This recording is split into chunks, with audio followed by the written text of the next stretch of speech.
2023-cü il Toyota Highlander. Maşının yürüyüşü ilə qiyməti yazılmayıb. Maşının ön hissəsində buferdə zədə var.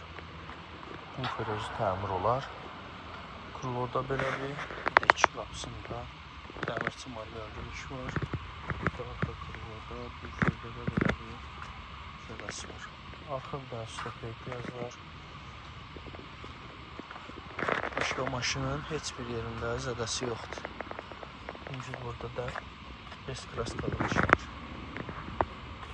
Açarsız daxil olmaq, yük mövcuddur. Kör nöqtə. Qara dəri salon, multirul. CarPlay dəstəkləyən böyük monitorla. Kablosu şarj olma mövcuddur. Sterekin silinməsi var.